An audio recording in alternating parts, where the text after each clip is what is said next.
according to the Marquis de Sade, the great masters of torture were the Persians. And I think of all the tortures that the Persians practiced, the worst involved a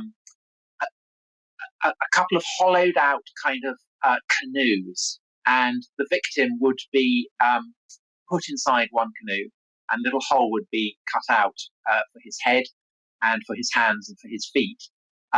He'd be smeared in honey, and then he'd be put inside this canoe, and then the other canoe, which would be similarly shaped, would be placed over it. So he would then be locked inside a kind of coffin, but with his head and his hands and his feet sticking out. And then basically he'd just be left there. And of course the flies would come, and he'd be powerless to swat them away. And insects would feed on the honey, crawl all over him. And as the days went by, so he would start to putrefy, and maggots would start to be laid in his flesh and would eat him alive. And it was said that someone could endure this torture for almost up to a month. And if even the Marquis de Sade could be impressed, I think you have to accept that is a pretty horrible way to die. Stuck between those two canoes, yeah, in the honey. This is like an apocalyptic metal version of Winnie the Pooh or something. I mean, it's just... well, it's a kind. It's sweetness, the sweetness of putrefaction, the honey mingling with your liquefying intestines as you die. And I wonder how many souls actually had this treatment. Was this something they did like a prototype? They tried it on 5 people and they were like, my God, all right, guys, come on, let's back this up. Right? We're not doing this anymore. Or do you think like hundreds of people, thousands? I'm going to be honest, I have no idea. It's recorded by a Greek author, so it may well, a lot of what the Greeks wrote about the Persians occasionally subject to exaggeration. So we so maybe the honey wasn't an addition. Yeah. But the reason why I think it's true is that it kind of corresponds to what we do know about the way that the Persians thought about the world, because they divided up into kind of rival spheres of good and evil, of truth and the lie. And insects were buzzing creatures were seen as agents of the Lord of Darkness. And so if you were being punished for having offended against the God of truth, it would be a very poetic way to die. You would literally be eaten up by creatures of the lie. So it's on theme. It's in keeping with their thematic element of the worldview. They would have seen it as a kind of poetically and theologically justified, I think. Yeah. Well, welcome to Things Hidden, a podcast. Here, I'm David Gornoski with Shannon Braswell. Joins us from Washington State. I'm in Florida, and we're joined by our esteemed guest today, a return guest, someone who I last spoke to on a podcast several months ago, which feels like centuries ago with all the things that we've gone through this year. Tom Holland, author of the new book, Dominion. Thanks for joining us, Tom. Thanks very much for having me back. Yes, and I just think, that scene is so interesting because I wonder, how far we've come from that and then maybe perhaps how close we are underneath all the veneers of modernism. We are to the same kind of human that would put someone in a canoe and stick honey on them and let them, wither away like that. It's an interesting discussion, and I think your book, Dominion, is kind of a good place to start, right? How do we know where we're going if we don't know where we came from? Well, absolutely. And the book begins actually with another horrific instrument of torture, which again, some said had been invented by the Persians. Others said that it had been invented by the Carthaginians, others by the Gauls. But we particularly associate it with the Romans. And that implement of torture is the cross. And Dominion is a book about Christianity and the influence that Christianity has had. And because the cross is the paradigmatic symbol of Christianity, I think we've become slightly culturally desensitized to exactly what it meant. But it was maybe not quite as bad as the scaphe, the Persian canoe torture. But it was a hideous way to die, and that's why the Romans thought that it was particularly suitable to rebels against their power, and more specifically for slaves who rebelled against their masters. And I guess that what crucifixion offered that the scaphe didn't, and the reason the Romans thought that it was suitable for slaves, was that your death was open and public. So people couldn't see the insects consuming your intestines if you were inside the scaphe. But if you're hanging from a cross, everyone can watch your sufferings. They can watch as birds kind of gather around your head and peck out your eyes. They can hear your screams. They can see your sufferings. And it's that element of humiliation that in a society like the Roman world, where shame and honor were incredibly powerful, it's that aspect of public humiliation compounded with pain that made it seem so suitable to the Romans as the punishment of slaves. And it's something that, I think, I don't know if the West will ever, I don't want to say this in a forever, ever way, but I don't think that the West at large will ever go back to a time where public torture, like the cross, will ever become publicly sanctioned in the imagination of the Western mind, precisely because of the influence of Christianity and the way we think of things like that. The Holocaust was the closest we got to it, I guess, but that was stamped out by the rest of the West. The odd thing is that when Constantine, the first Roman emperor to become a Christian, converts, he does legislate to get rid of crucifixion. But it seems that he does that because he felt that it was essentially unacceptable for people to die as Christ had died. So rather the spirit of St. Peter, who demanded to be crucified upside down so that he wouldn't seem to be copying the death of Christ. But of course,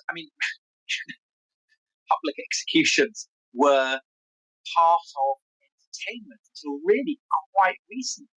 So, in London, the city I live in, the wheeling out of criminals along what is now Oxford Street, our premier shopping street, to what is now Marble Arch, the place of execution, was something that was going on right the way through the 18th century.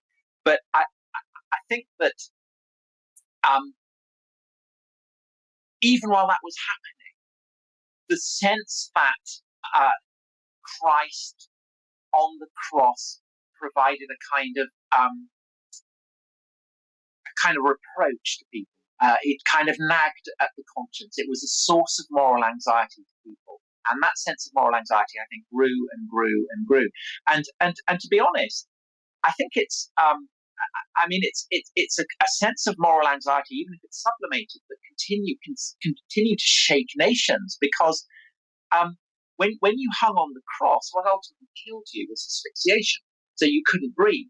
And I think the potency of "I can't breathe" as a slogan, which has been kind of echoing across America and beyond America recently, I think you have to ask yourself, well, why is that shocking to people? Why are people upset? Why does it have this power to kind of set society upside down?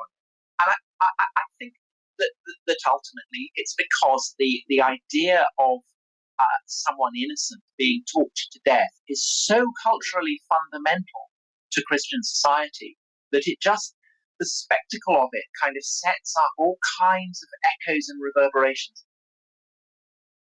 And, incidentally, there's been a lot of folks wanting to be baptized and are being baptized on the spot where George Floyd died. Did you know that? In Minneapolis? Well, it's very hard not to notice the echoes of standard Christian practice in what's been happening recently. And I think that in a way it's a kind of secularized version of the Christianity that was so important to the civil rights movement, where it was very, very explicit. So the taking the knee, that's a genuflection. That is, in Christian history, that's what you do. You kneel before the power of God. And so when Martin Luther King did that, that's what he was doing. He was a reverend, and it was that idea of kneeling before God is something that, again, was kind of going back through the Baptist tradition that Martin Luther King belonged to, through the abolitionists in England as well as in America. So these echoes, these traditions, these patterns of behavior and of morality are, I think, very, very ancient. They're not things that should just culturally be taken for granted. Right, and that's something that we're seeing this critique of social justice behaviors from the right, and other folks saying this is very religious. And it's because, in my opinion, all politics is religious. And I think your book Dominion kind of shows us why that is, and how that is, and how uniquely Christian it is for us to even distinguish the secular domain from the religious domain. Right? That's a Christian. Absolutely. The idea of the secular is indeed a very specifically Christian one. The idea of religion, which Christianity is the archetype, as something distinct from a place called the secular, again, is culturally completely specific. And that's and it's specific to Western Christianity. So this is something that's much less strong, say, in the Orthodox Christian world. It's something that you tend not to get nearly so strongly, say, in Russia. But in Catholic and Protestant worlds, absolutely, it's fundamental. And then, of course, the divisions between Catholic and Protestant also culturally are quite important. And I think that that maybe one of the reasons why what happens in America tends to impact so powerfully in Britain is that we share this kind of common Protestant heritage that, again, works in ways that, unless you kind of to look for it, you may just assume is a given. It may kind of seem like the water that you're swimming in is a goldfish. But once you get outside the goldfish bowl and kind of try and get a sense of it, then you realize what it is. Yeah, I saw how you put the idea of individual liberties, individual rights as some kind of, you said, we assume that it's some kind of objective reality written in the fabric that we would have picked up at some point, but that's not really necessarily the case, is it? That we would have inevitably discovered human rights is not really something that we should take for granted, right? When we look at the course of history. No, I mean, human rights don't exist. They are a fantastical idea.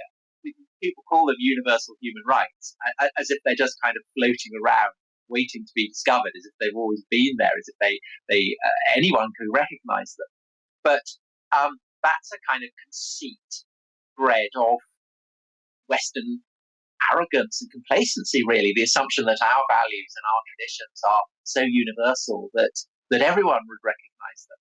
And I think that we were able to kind of enjoy this assumption when Western power was at its peak, because we set the terms of engagement. We basically kind of wrote the rule book, literally wrote the rule book when it say the idea of human rights that underpins the United Nations Charter. That was the kind of apogee of Western cultural, economic, political, military power. But we live in a world now where that power is very much in retreat. And classically, the Muslim world, for instance, does not have an understanding of human rights, because all law comes from God. China, again, has kind of very different understanding. Human rights tend not to have much purchase there. So I think that firstly, human rights, the idea of human rights, are culturally contingent. But more than that, they're theological. And if you think about it, to believe in human rights requires a leap of faith. If you believe in something that's not visible, that has no objective existence that you can touch or feel, you have to take a leap of faith. And that reflects their origins in a specifically Christian idea. And essentially, it goes back to the 12th century, when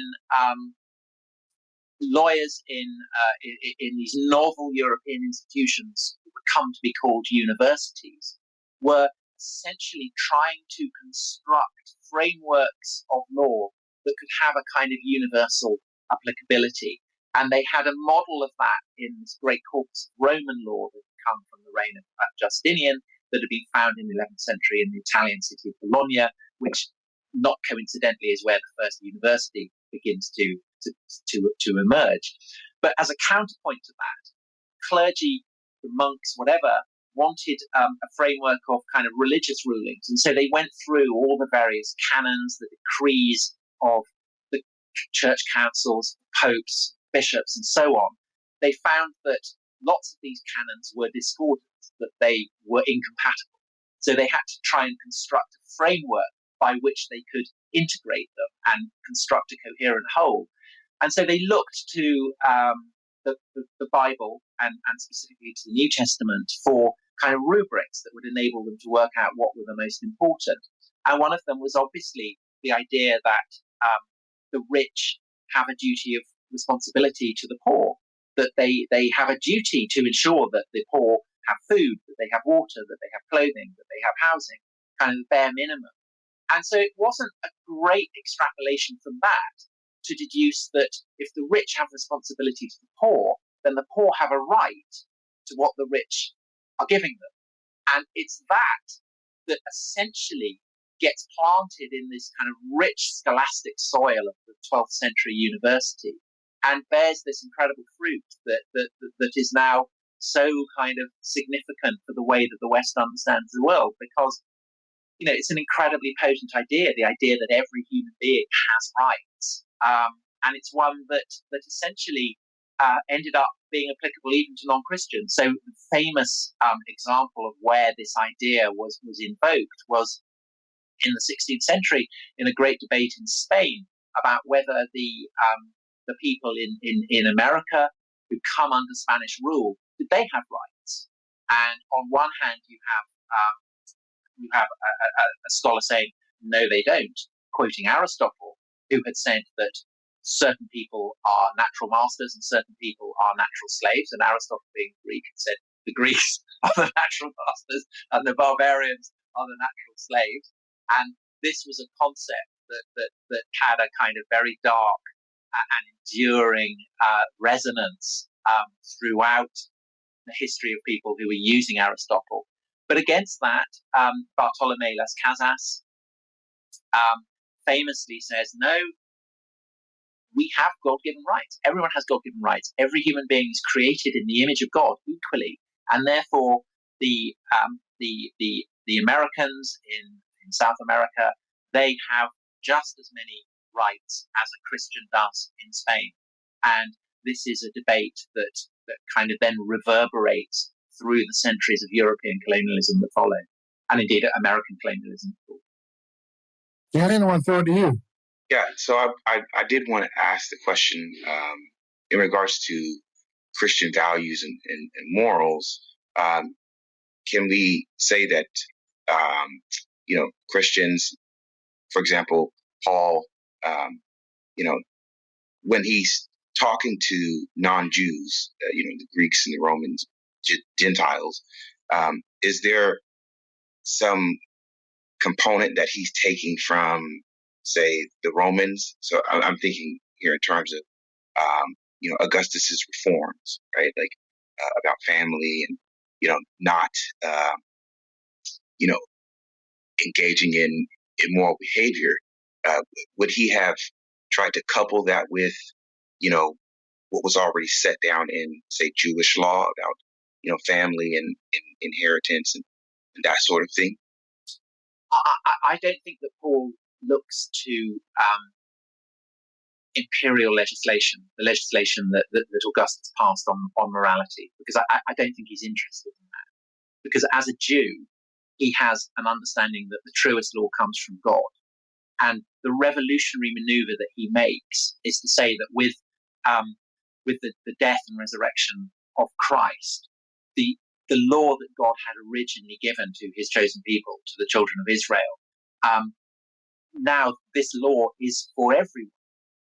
And Paul has to fashion a way in which he can explain that.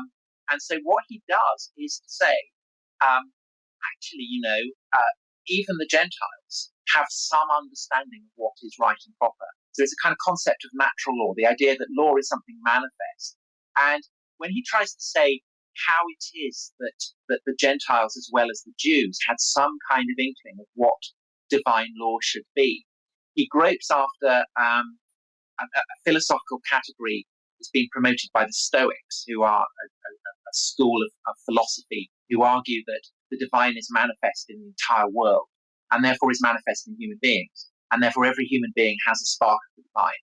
And they call this synodesis, which we could translate as conscience.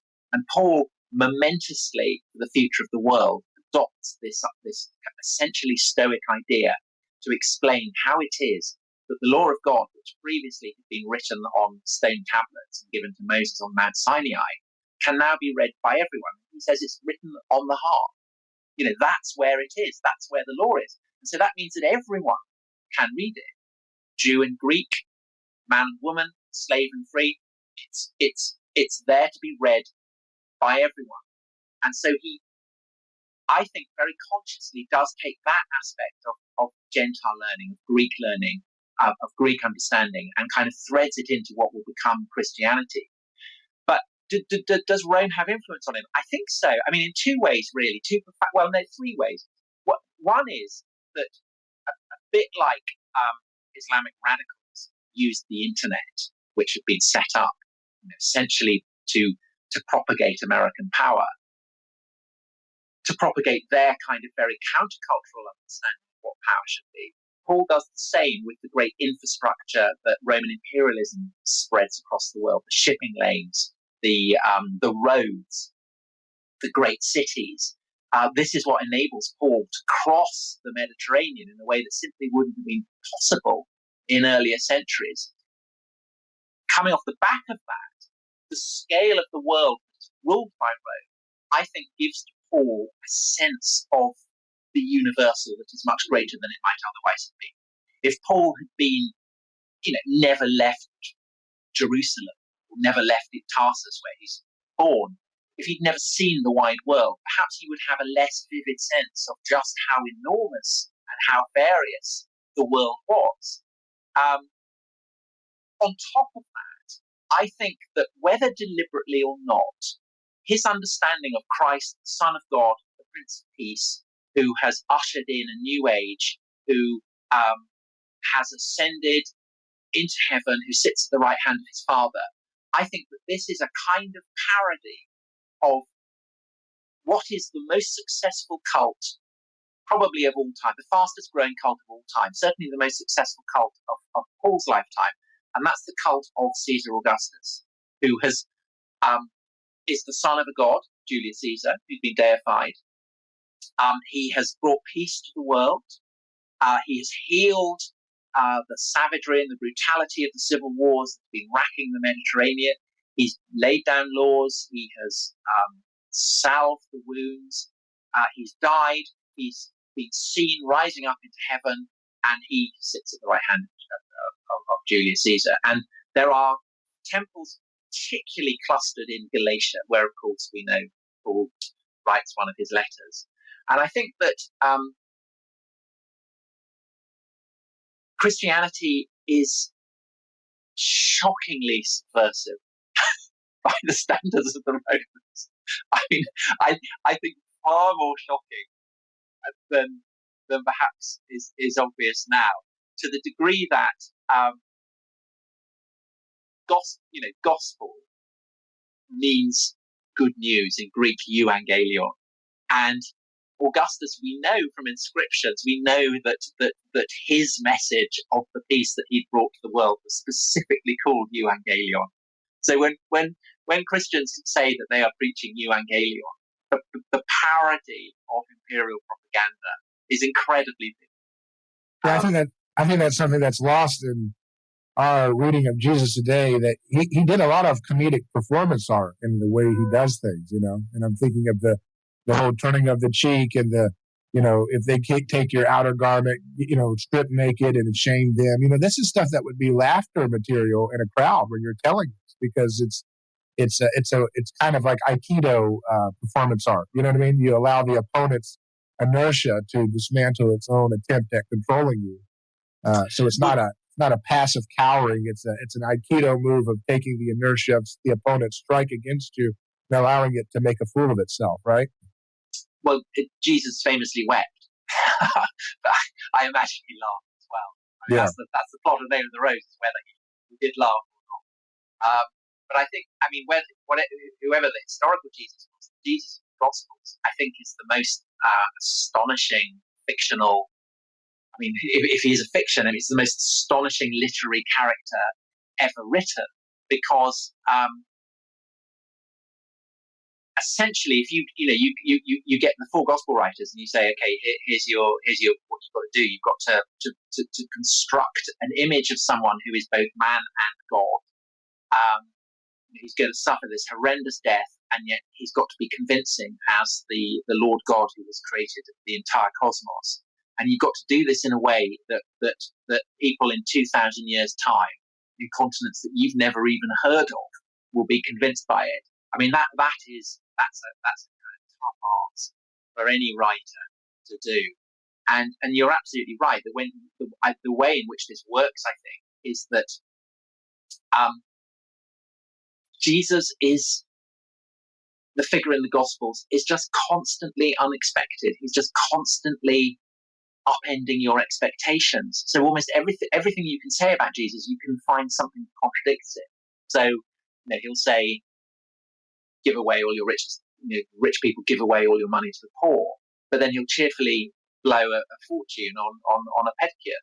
And it's there is or you think Jesus, he's a religious figure, isn't he? I mean, he's a very religious figure, kind of the ultimate, and yet he is the great excoriator of hypocrisy, of moralizers who lecture and yet are morally corrupt, who are the whitened sepulchres.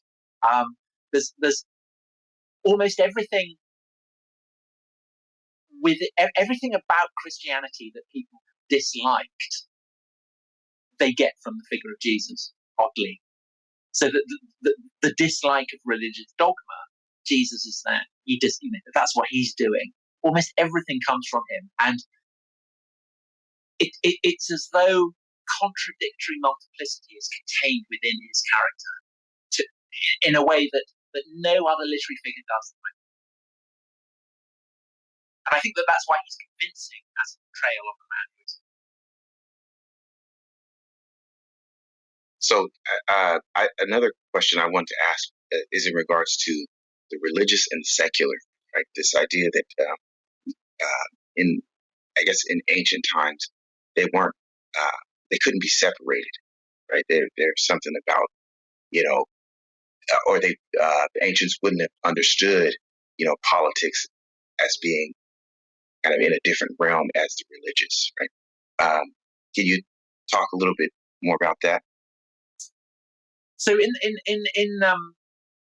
the West, and to a large extent in the world that was influenced by the West, you have this idea that there is something called the secular, which is a kind of neutral space, and then kind of contingent to them, you have things that are called religions: Christianity, Judaism, Islam, Hinduism, whatever, and that this is just the way it is.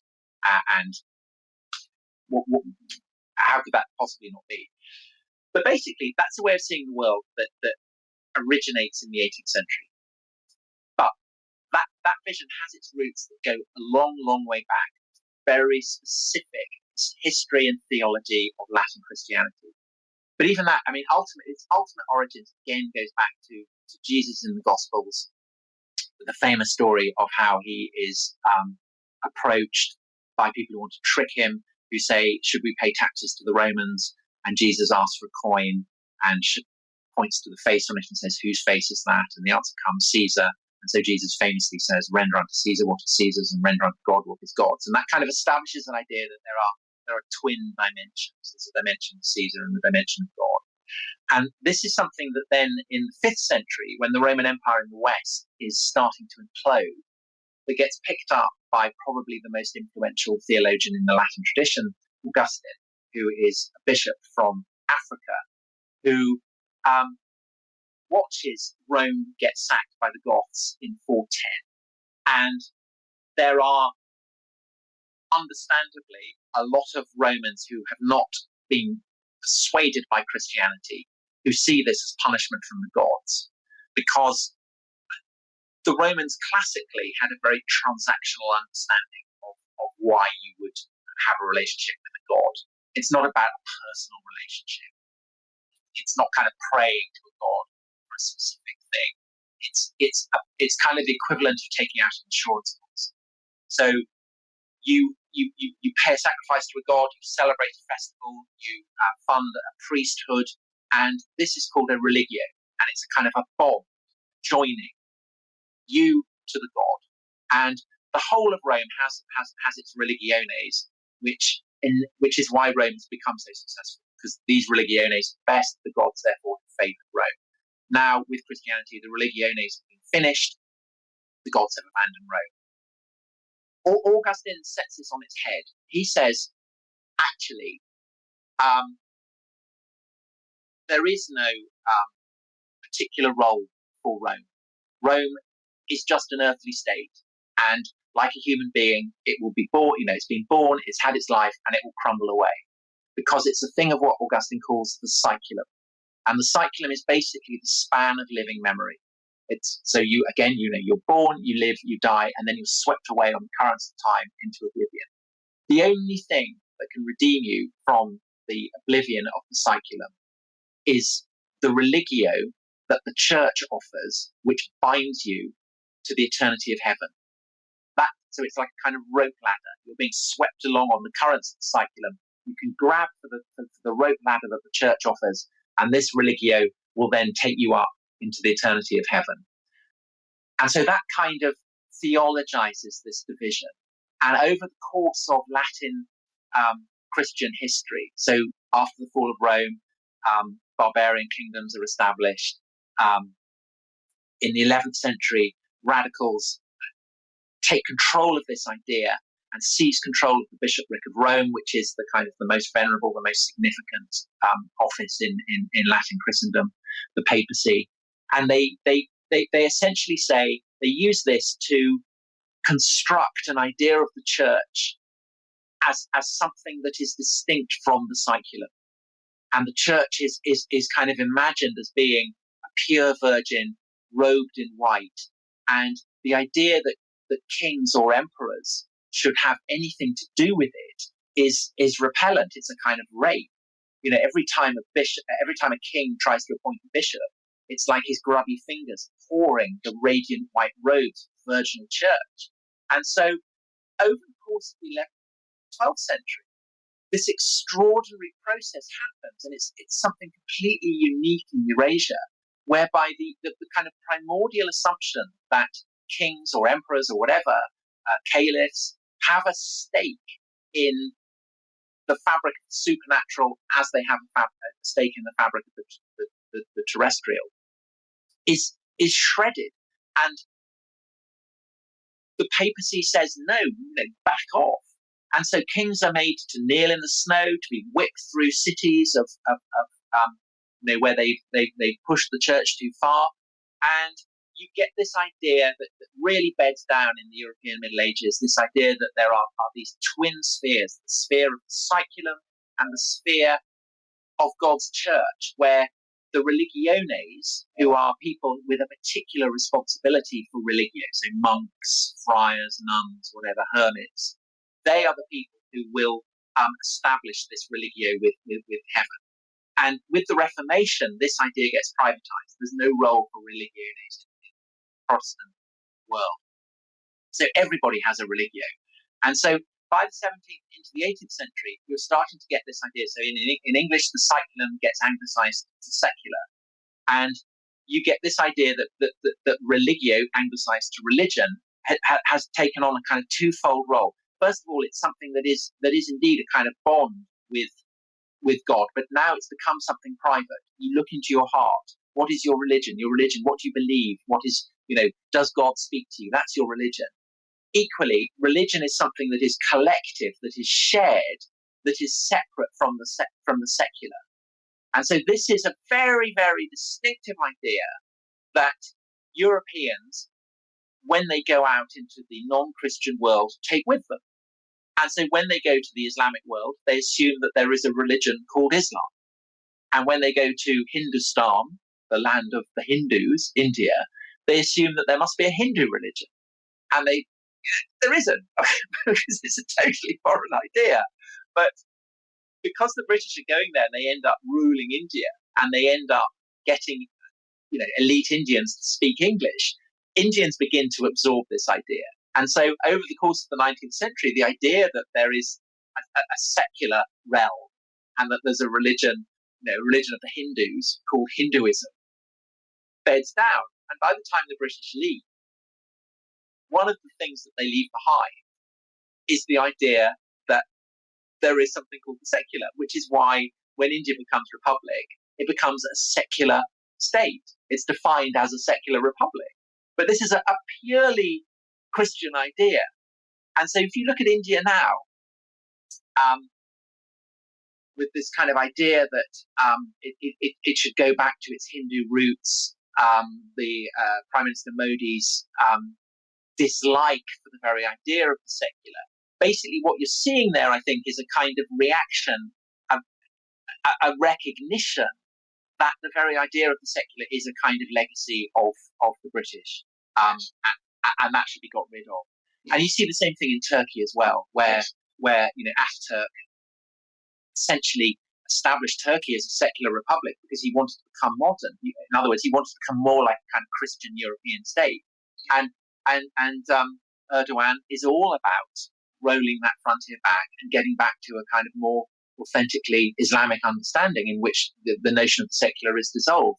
And so I think that that's a bit like human rights. The idea that the secular is a kind of unproblematic, neutral idea, which most people in the West have, is going to come under increasing strain the more that Western power retreats. And in fact, also, the more that there are people from non-Christian traditions living in Western countries. So a huge part of the tension, I think, that over the past few years has existed between Muslim citizens of Western countries and the mainstream is that the secular is not a neutral notion.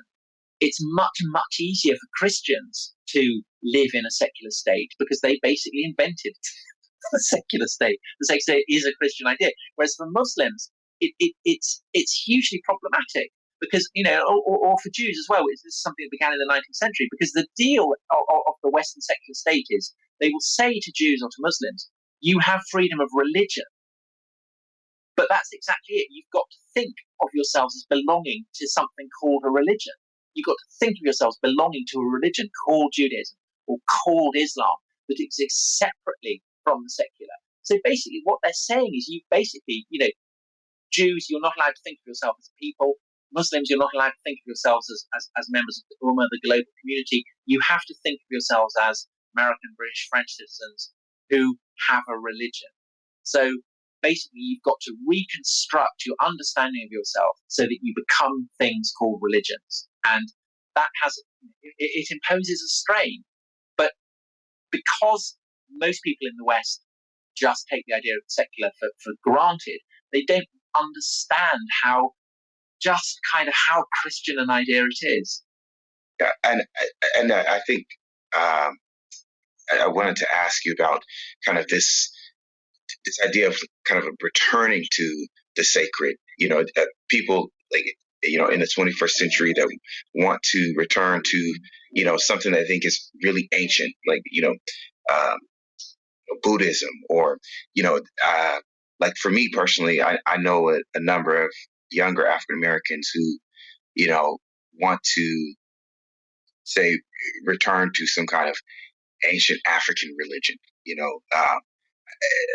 practice voodoo or candomblé or something like that, and so I guess my question is, if you can't really return to that, right? Because those religions have also been sort of Christianized, or the nations in which they come from have been Christianized. How can you ever actually really return to something, that ancient, which we can't really understand anyways? Well, I think that the amazing thing about that question is that it's true of Christians too. And I think the paradox of Christianity is that, in a sense, atheism is a kind of logical endpoint. And the reason for that is that if you look at the Old Testament, it's about saying that the gods of Egypt or of Babylon or of Canaan they don't, these idols are just stone and wood. They are nothing more. And the gods that they worship are just demons. They are nothing. Their power cannot compare to the power of the one God of Israel. And so the effect of that, again and again in the Old Testament, you have people who cast down idols and who drive out not gods but demons. And Christianity inherits this. So in early medieval Europe, when missionaries are going into groves where people worship trees as kind of great totems of their gods, the missionaries will chop the trees down and say that these gods are gone. And the effect of that is to desacralize the landscape. So springs and trees and groves and mountains that previously had seemed immanent with the divine no longer seem that. God kind of retreats up into the invisible heavens. And so all the world becomes kind of progressively less holy, less, the holiness becomes less immanent. And the Reformation, the same procedure happens. That in the Reformation, it's the medieval church that is seen as being full of demons and devils and has to be scoured clean, and idols have to be toppled, and crucifixes get chucked into rivers, and so on. And that sets up a dynamic that then gets repeated with the Enlightenment, the scientific revolution, the idea that Christianity itself is part of superstition. And so you end up with the kind of materialism that we have now, where people will say, there is nothing divine at all. Everything is just pure matter. But I don't think we would have arrived at that endpoint if we weren't obeying the kind of internal DNA of Christian iconoclasm, Christian doubt about the supernatural.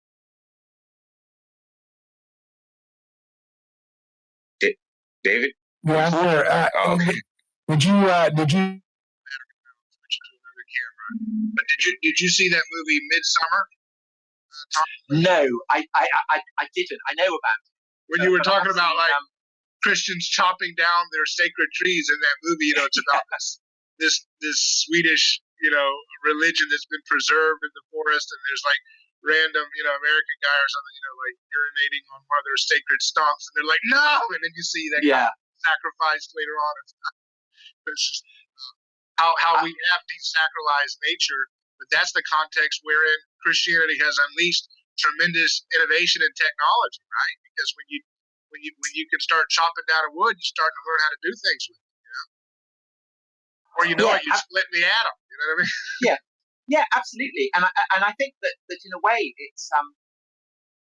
it's left many Christians, I think, faintly embarrassed about the supernatural claims of their own faith. I think people are embarrassed about the idea of angels and demons, and you get bishops saying that the resurrection is just a conjuring trick with bones. I mean, the habit of skepticism is starting to cannibalize Christianity itself. And on the topic of say African religions, I think it's fascinating that over the past 60 years, the great epicenter of kind of Christian faith has become Africa. And the speed of conversion is kind of unprecedented since early medieval Europe. And I think one of the reasons for that is that people in Africa are able to take the idea of demons and angels more seriously than people in European or American countries can, because they seem closer. And so there's all kinds of examples in the Catholic Church where bishops in Africa have a literal understanding of exorcism in a way that many in the Vatican find embarrassing. So what might you say when, if you ask, well, once Africa kind of catches up technologically or, economically with the West, will they also shed that,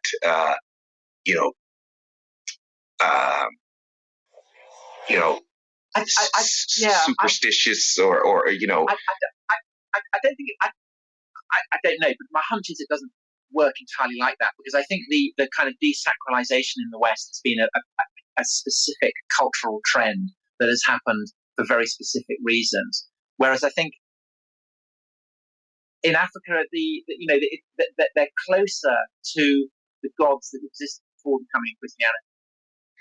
In the West, those gods, are gone. They're nothing. So you can have Midsummer or the Wicker Man or whatever, but it's just a horror film. I mean, these aren't real. Nobody believes in them. Whereas I think in Africa, they are, they're sufficiently close that people still believe in them. And so that puts you in a, you're much closer to the world of the Gospels then. Because when Christ is casting out demons and they go into the swine and run off the cliff, what does a Christian in a kind of rationalist, scientific world, what do they make of that? What are they supposed to make of that? Is it a metaphor or what? But if you live in a world where you believe that kind of thing happens, then it's much more vivid. And I think that something that is part of current Western Christianity is a kind of homesickness for that. And I think that Midsummer in a way kind of speaks to that, a kind of desire to kind of resacralize the world in a way, to believe that materialism isn't necessarily the answer. Because I think there's a kind of loneliness there. There's a kind of emptiness, a kind of anomie about it that many people feel. Yeah, that's interesting. I want to go back to that question of that where we were in Rome there. A lot of folks, it's become popular on the internet to say that Christianity was a design of Rome to destroy the Jewish culture. It was a fabrication by Roman oppressors. The idea of pacifying the folks with a kind of hero like Jesus who doesn't stoke the fires of violent rebellion. And you're a historian who approached the book Dominion, I believe, as someone who was not a Christian, and I don't think you still even consider yourself as such. You're interested in thinking about it. But as someone who is a historian who engages the Christian tradition and the Roman history, as a historian, do you see any evidence of it? No. That's that would presuppose a kind of I think a kind of rather 21st century understanding of how states exercise propaganda. The Romans were not in the business of constructing kind of super memes that would geld a rebellious people, and in fact, Romans regarded Christianity as far more sinister than the Jews, because although the Romans regarded the Jews as thoroughly peculiar and kind of infuriatingly rebellious, they did respect them as an ancient people, and they admired what they saw as the kind of philosophical principles of Moses. There was a huge interest in what Jewish scripture, Jewish practice had to offer, and the thing that basically put the Romans off was that they didn't want to go under the knife. And they didn't want to stop eating pork, and they didn't want to have to abide by all the rules. But they were very interested in the idea of a kind of all-powerful God who had created all of humanity, because that seemed to map onto the world of Rome, this vast kind of universal empire. It seemed much more reflective of the world they were living in than the kind of small-scale cults that existed within Rome itself. So one of the things about Christianity, why it explodes so enormously, is that it gives Romans all the good stuff that they want without actually having to get circumcised or give up pork. That's why basically it succeeds. As it grows, it is also kind of taking on, it's absorbing elements of the Roman world that makes it more compatible. So we talked about how what Paul is preaching has echoes of cultural justice, but it's the way in which again and again you get various Caesars who seem to echo stories about Jesus. So you get Nero dies in squalid conditions.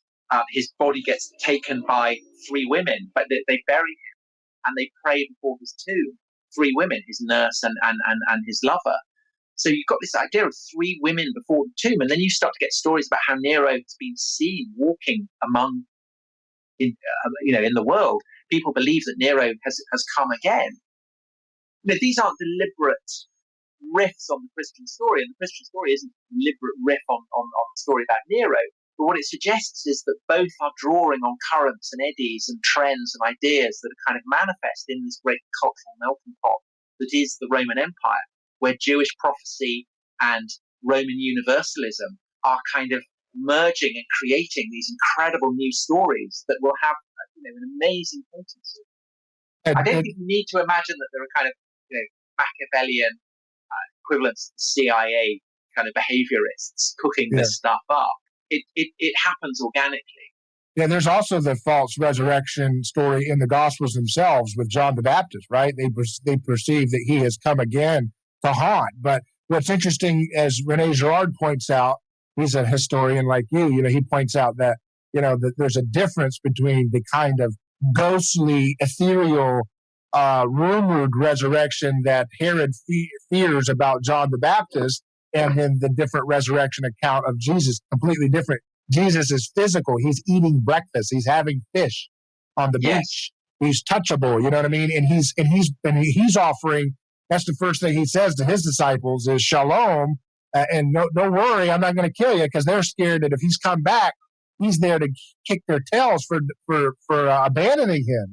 Because they're still stuck in that old way of doing things, which is if there's a ghostly resurrection, he's probably going to get the people who sold him out. And he doesn't, though, because it says, touch me.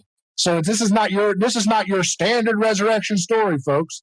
And I'm not going to kill you, and that's a whole new world that you get, contrasting the false resurrection of John the Baptist that Herod fears, and then the gritty, tangible, touchable Jesus resurrection that is still mysterious, but offering peace and not an act of, you guys need a good spanking or something. You guys have been out of line. But also the other thing is that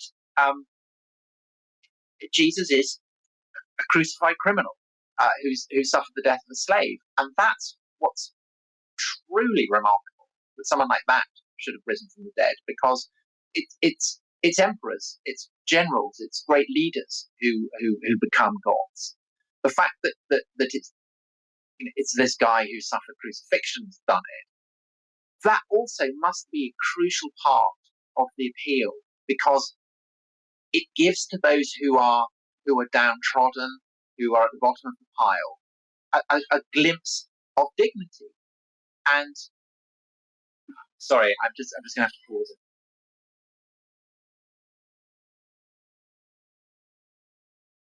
Liza,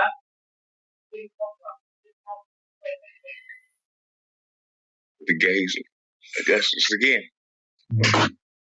Sorry about that, guys. I thought someone was doing a chainsaw.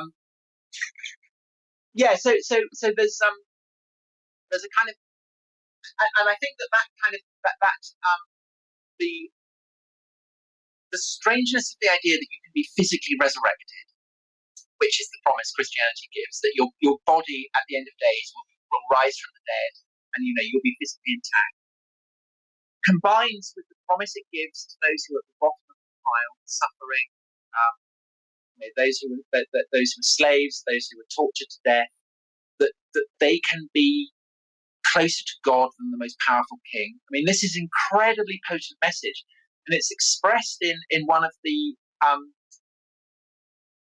of. There are lots of martyrdom narratives from the early Christian world, lots of which are clearly fabricated and unreliable. But there's one in particular which recounts the martyrdom of people in an amphitheatre in Neon, at the end of the 2nd century, that describes a group of Christians, some of whom are highborn, one of whom is a Roman woman who has a slave, and this Roman woman dies a martyr, but we're not told her name. The name of the person, the person whose name we get, is this woman's slave girl. And we get her name, it's Blandina. And in the description, we're told that as she dies, she takes on the form of Christ. So of all the martyrs, she is the one who is closest to Christ. And the belief of early Christians was that although most Christians would kind of wait in an anteroom until the end of days for the resurrection and entry into the palace of God, if you were a martyr, you were on a fast street. You went there directly. So the slave girl goes right into the heart of the palace of God and sits with them. Whereas the high-born Christian who simply dies doesn't. And it's hard to overemphasize how totally bat our heads every norm that a Roman would have had. The image of a house is that it's those who are low-born kind of stuck in the waiting room in the atrium where the master of the house might come out, stone favors or retreat back in. But you'd never get into the kind of inner sanctum, you'd never dine with them. But that's what the slave girl does. Yeah, and that's the kind of radical, and it's the implications of it are things that people kind of don't wake up to, because the assumption that the rich and the powerful have control is something so deeply rooted that it takes centuries and centuries for the implications of that to kind of work its way through. But essentially, it's a manifestation of what Christ says when he says the first should be last and the last should be first. It gives dignity to those who are at the bottom of the pile, and it weaponizes suffering. And again, that's kind of what manifests power. It's the man who dies at the hands of the police who ends up having the power, Yep. and the police don't. It's there's a kind of echo there of Blandina being tortured to death, and most obviously of Christ being tortured to death. It's the most subversive way of seeing the world. So in that sense, although it's not exactly the same as Christianity is winning in the headlines. It's winning in the world. It's winning in the culture because, you're right. I mean, every major corporation and bank in America and the world is saying, say their names, Breonna Taylor, and these are martyrs, just like Christian martyrs, right? The Christian martyrs say their names. It's saint, and you say these saints' names, and that has its power. And that's what you see the imitation happening there in our current affairs, where folks who are murdered or killed by police are sacralized by their death, and then because they're a victim, they become these kind of these sources of power that people create all of these ideas around, and these movements and big businesses. And I'm not saying they're all doing it for good intentions or whatever, but obviously sometimes it's just to make money, It's pretty obvious. I mean, it's entirely to make money. I mean, it's all about money, and money follows power. And at the moment, power is with powerlessness, and that's the great Christian paradox. So that's why, Constantine puts money into building churches, and it's why medieval kings and queens lavish money on monasteries, and it's why wealthy philanthropists, like Andrew Carnegie, give away their money. Poverty, suffering,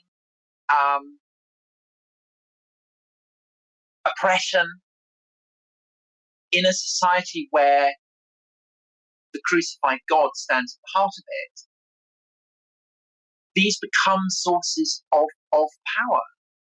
And I think that the kind of, the concept of intersectionality that you get in universities and in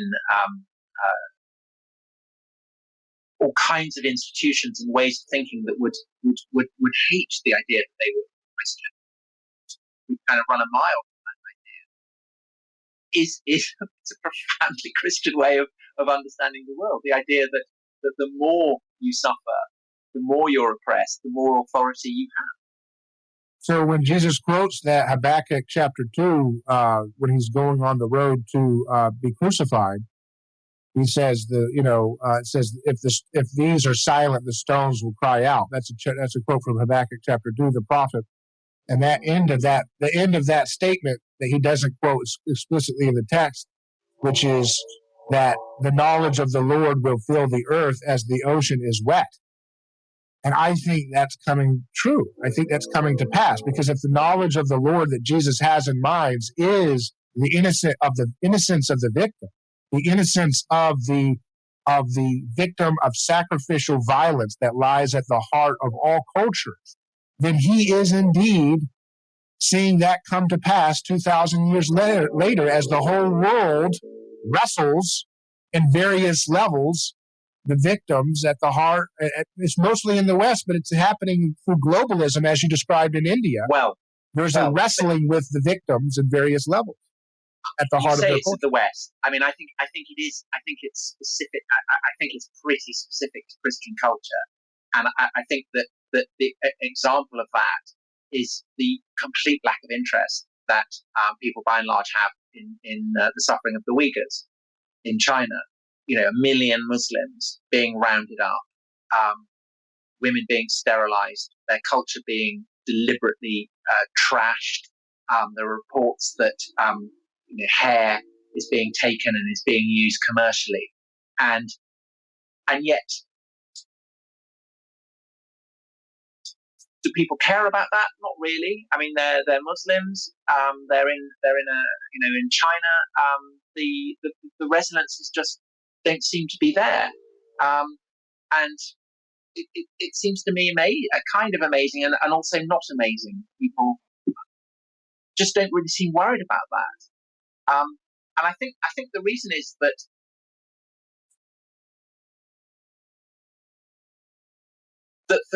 for this to make sense, this idea that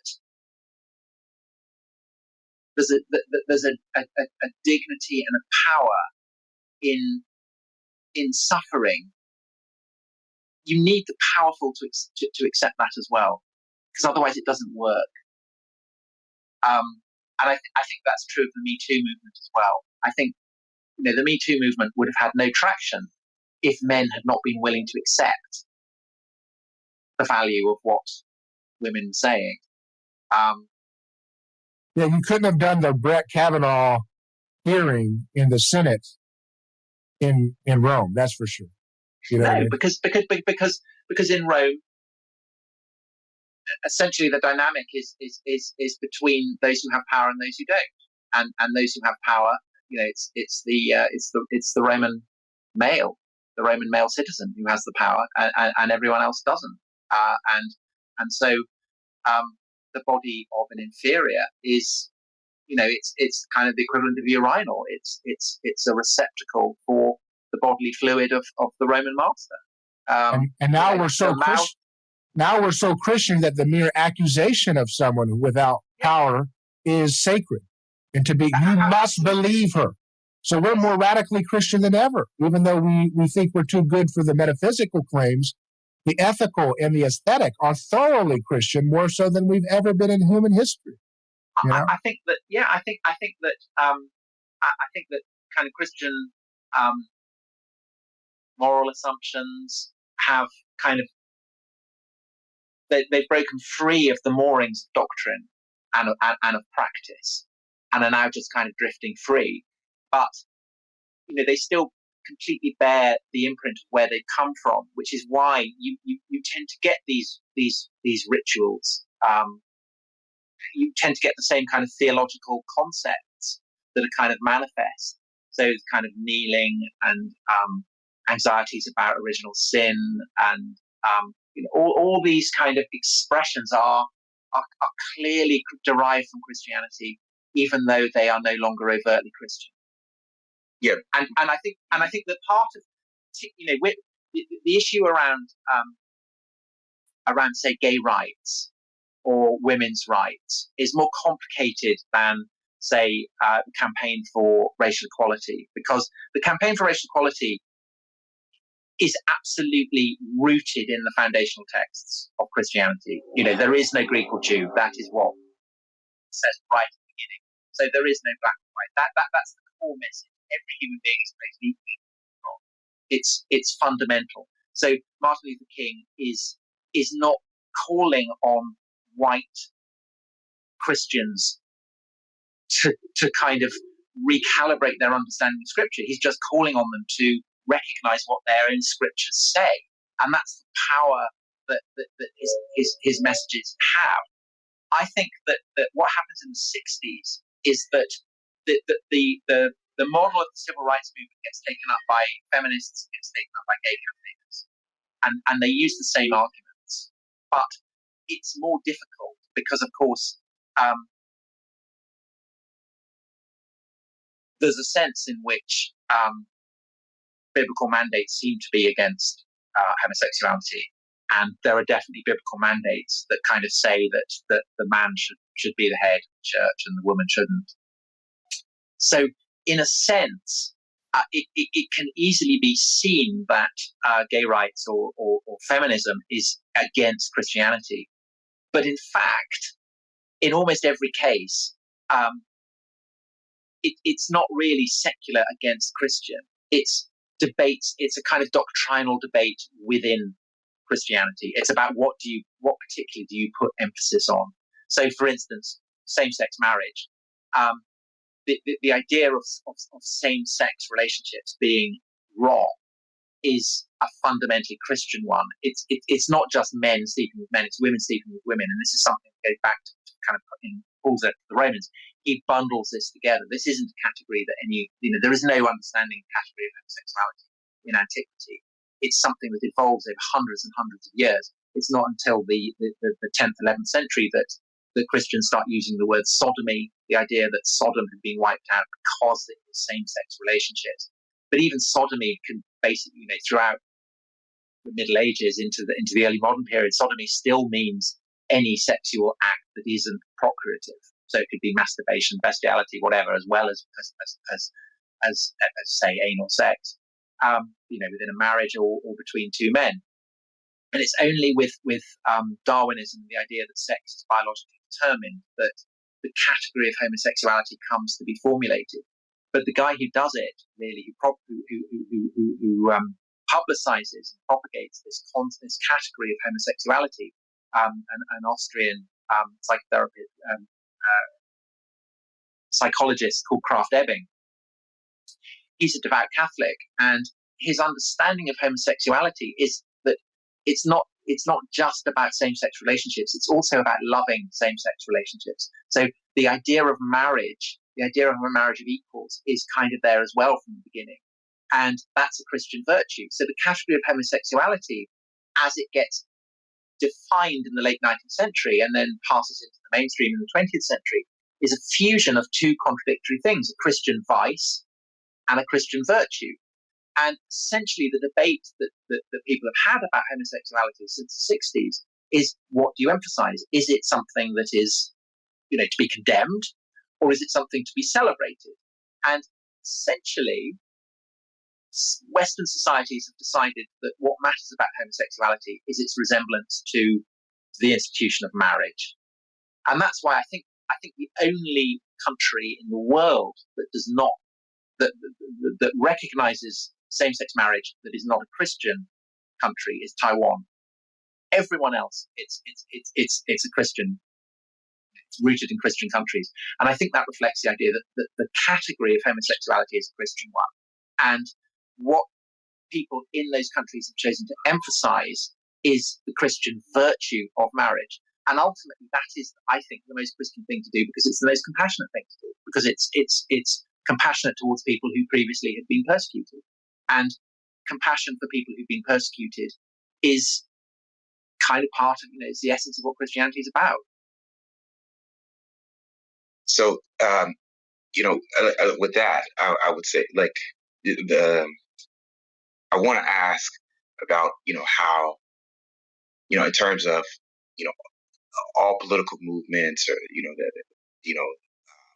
whether it be communism, socialism, they all have sort of a have been imbued with the Christian message, in some form, right? But then there's also kind of like a slip back into sort of, using violence, or, or you might say the Me Too movement, right? Although it's not political, political organization, like,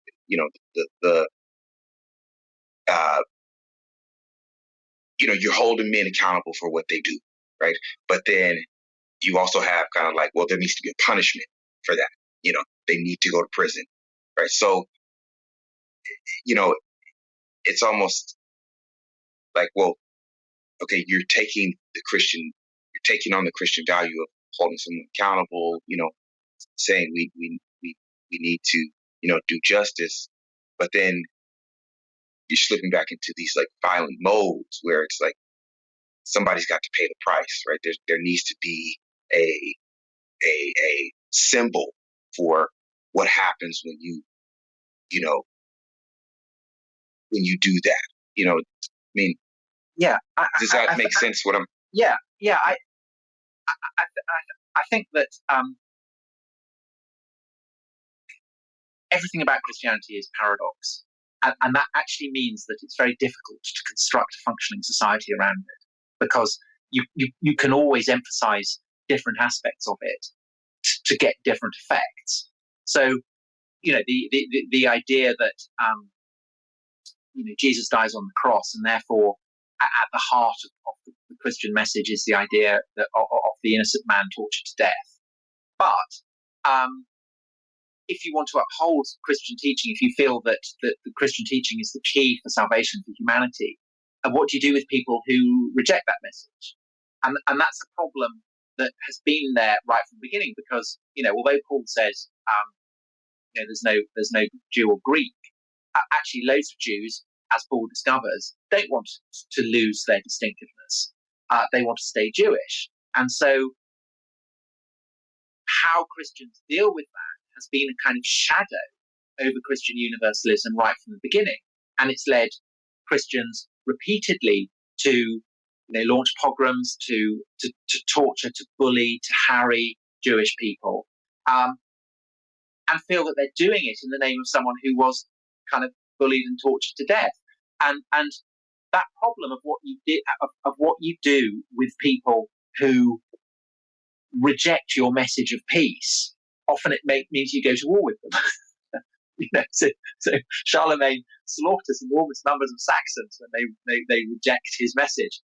Crusaders, that's kind of the famous example of the Inquisition. All these kind of bugbears that you'll always get from atheists saying, well, Christians are kind of they persecute. I mean, that is the kind of dark shadow.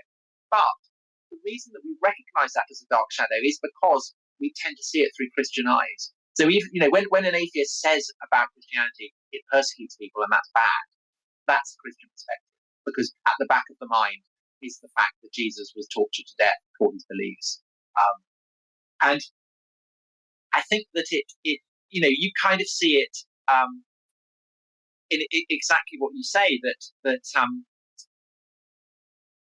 there's a challenge at the moment, that the kind of the desire to trample down injustice can itself become kind of priggish and authoritarian, and it brooks no contradiction. And that's been an issue for every period of kind of Christian revivalism. It's there with the Puritans, it's there with the kind of the great papal explosion of the 11th century, which generates the Crusades. It's kind of always been there. It's always been the issue. And in fact, it's. I think that what Christianity does do, though, is that it does always make that a problem. Christians are always ready to see that as a problem. They're always ready to see the violence that Christianity inspires as being a problem. And so Christians, in a way, become their own sternest critics. I think that although we've been talking about how Christian the West still is. I do think that there is, and you talked about violence. I think that there is, and you kind of see this lurking to a degree in elements of the reaction against Me Too, against Black Lives Matter, which is basically to say it's all nonsense. Let's celebrate power. Let's celebrate power. And you can do that if you reject Christianity totally. And the reason that people are so ready to use the word Nazi or fascist is because that is what the Nazis did. That is what the fascists did.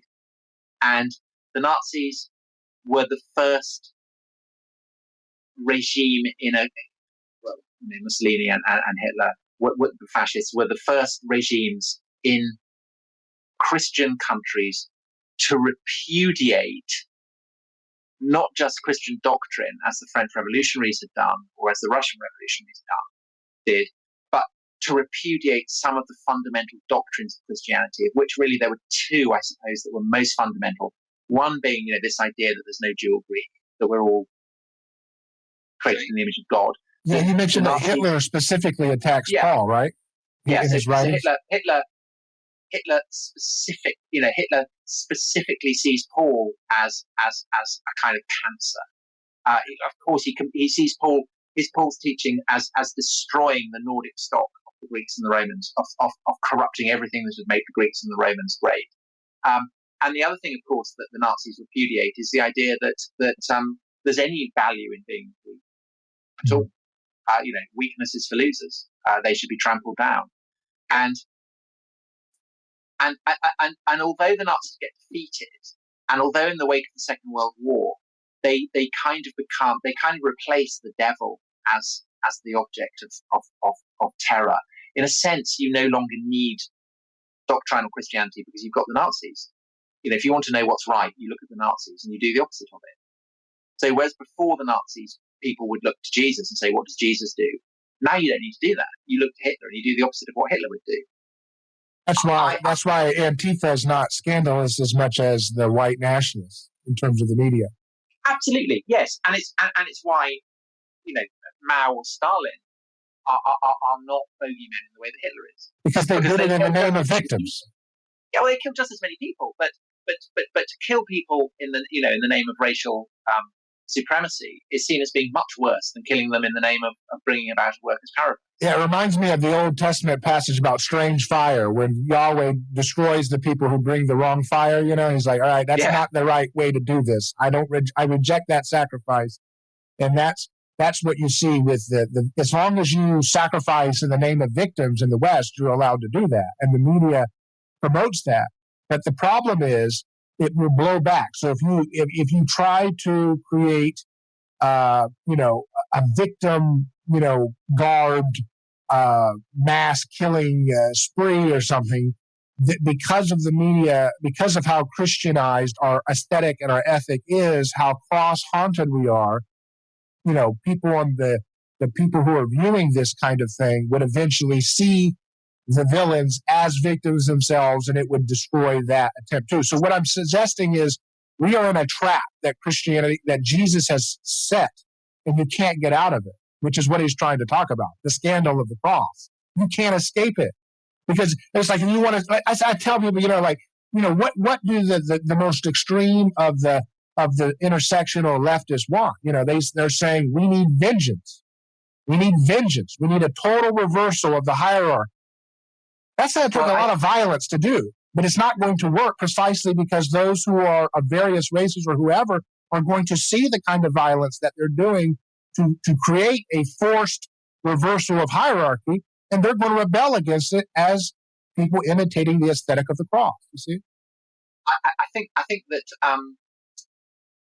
that there's something very, in Christian terms, something very heretical about social justice warriors, whatever you want to call them, to the degree that they have no sense of original sin.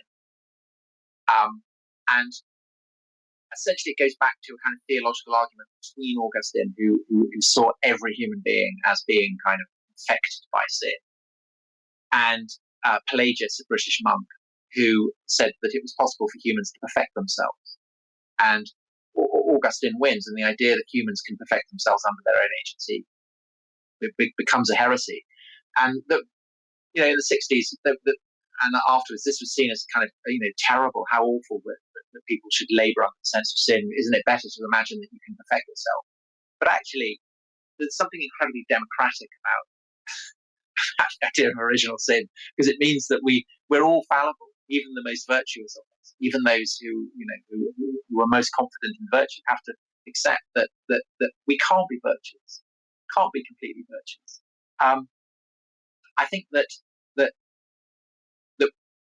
without that kind of theological framework, there's a risk that kind of Christian ideas become Pelagian, and people end up convinced of their own virtue. Right, so because if you don't have a universal sin, if you don't have a universal original sin, then you can mess with history as such to create whatever original sin you need to justify dehumanizing whatever group you're trying to target. Yes, like the Jews and Hitler. It's always you can change history. If we're not all fallen, then you can arrange history in a way that scandalizes one group. Hitler is different because people, so Antifa is clearly drawing on the Christian tradition, Christian assumptions. It's just that they're no longer guided by Christian theology, and so their assumptions are kind of evolving and changing and becoming something new. But it's still recognizably Christian in the way that an ostrich is recognizably a dinosaur still, even if it's kind of evolved and changed. The thing about the right, the far right, the authentic fascists, is that they genuinely do trample down Christian assumptions. They genuinely do have contempt for the weak. And the kind of the great shadow then that hangs over at the post-Christian world is the Nietzschean one. And Nietzsche terrifyingly says, ultimately, can you have Christian ethics and values if you don't have Christian belief? And he basically says no. And the fact that that people continue to have Christian assumptions even when they no longer believe in Christianity is akin to the rotting of the corpse of God. The corpse of God is so huge that there's a lot of rotting there to do. And Nietzsche hates Christianity precisely because it does privilege the weak. Nietzsche eulogizes the strength and the cruelty and the power and the glory of heroes of classical antiquity. He'd rather Achilles than Jesus. He'd rather the beauty of a Greek god than the kind of crippled, tortured body of Christ on the cross. And that is the great seduction, because power is seduction. And the worship of naked power is something to which humans can be definitely persuaded. There's a kind of a glamour and a swagger. And so that's the attraction. For us, I think, is will that become a kind of will that become an option in Western states again, as it hasn't been since the 40s? I'm very optimistic about the future of the world and Christianity in the long picture, because I think that when it says that Jesus is the Savior of the world, he means it. And I think he's smarter than the people who keep using his brand for stupid and violent and sick ways. So I think if he's the master of history, he's going to use every one of our glorious failures and cheap imitations of his message. And in that crucifixion moment through history, he resurrects. So every time we take Jesus's values and then we do antichrist things with them, he uses that glorious assertion of power to cripple that power, and from that rise again in history through people seeing the nakedness of the emperor having no clothes in that moment, whether it's communism or whatever it is. I think that you're going to continue to see Jesus always has the upper hand, but he doesn't have the upper hand the way we think. He doesn't look like William Wallace. He doesn't look like a triumphant And I don't even know, to me, it's an open-ended question as to whether he conquers the world with people actually accepting him consciously as the Savior. It's possible, but he may, I don't know. He's the kind of, when he dies on the cross, he says, God, why have you forsaken me? And Zizek, Slavoj Zizek, I talked to him recently, and he talks about that, like you said, that's the beginning of atheism. The idea of the death of the big other God, the idea that there's a transcendent that we can be assured of, that we know what we're doing is validated by some kind of transcendent big other. That's the death of the big other. And the Christianity and Zizek's idea, is the death of the big other and the beginning of the Holy Spirit community, which is that you do these things in radical obedience to your being a part of Holy Spirit community, despite the fact that you're not sure of a big other that's got it all worked out for you. It's in that radical openness that you still lay down your life for your friend, So I think that's where we're at. It's brilliant you mentioned spirit, because basically I think that for us in the West specifically, I think there are three possibilities. One is the kind of what we've been talking about, the idea that kind of post-Christian evolution. So liberalism, progressivism, Antifa, all kind of shades of a post-Christian moral order that may evolve in ways that come to be increasingly removed from Christianity. Then a kind of soft fascist approach, one that consciously rejects Christian teachings and has no qualms about it. And then I think there is the possibility that people faced by the kind of the churn and the bewilderment of things will say, okay, so where do our ideas come from, and possibly return to kind of the Christian wellsprings. And I think that we talked about the spirit.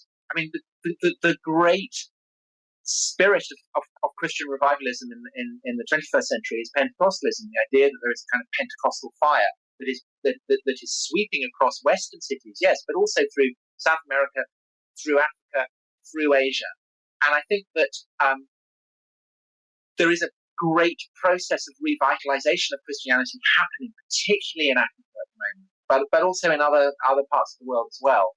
And that fire may in turn come back and catch fire in the ancient heartland. And who knows what will happen. Christianity is the most rapidly growing religion that's not using coercion to get its numbers up. Yeah. Does that make sense? Yeah. Well, this is. You don't have an option for Islam in some countries. It's so easy to forget it from living in London or New York or Seattle. But this is one of the great periods of Christian conversion. And in fact, saying it's easy to forget it in London. A report came out last week here saying that London is by far the most religious city in the UK. That a large proportion of people here are going to church, and in large part that reflects immigration. But that is part of the process of revitalization. That is what you're talking about, the kind of the way the wind blows where it will, and the wind is blowing in all kinds of strange ways. So who knows what the future will be? But I think it's certainly not going to be the kind of end of history, end of religion, kind of new atheist materialism. I think it's going to go in all kinds of strange ways. Yeah, I'm excited. I think Jesus is going to save the world. What do you think, Shannon? Of course, I don't have any. I don't have any question. That's All I have to say is 2,000 years when Jesus was walking the earth, and you had Roman gladiator games in the Colosseum, and the crowd is cheering, standing ovation as people's bodies are ripped apart. Now you have 2020. The National Football League is worried about concussions and simulated warfare. They're worried about their modern-day vestige of gladiators getting a concussion while simulating warfare.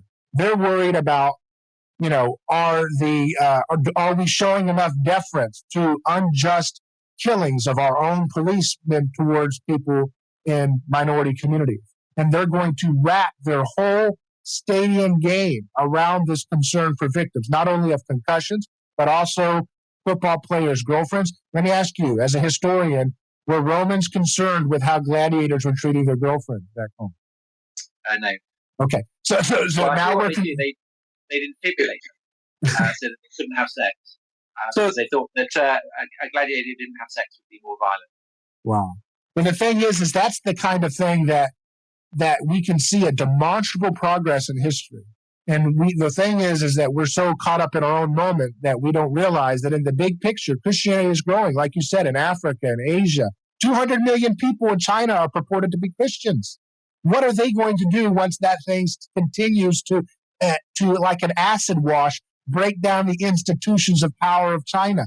The whole world, we've got thousands of years to go if we don't nuke this. Gentlemen, that's an amazing note on which, sadly, I have to end. Well, very good. I've got to go. Go and sort my daughter out. Well, thank you so much, Tom. It's been a pleasure talking to you. Yeah, thank you. Thanks so much for having me.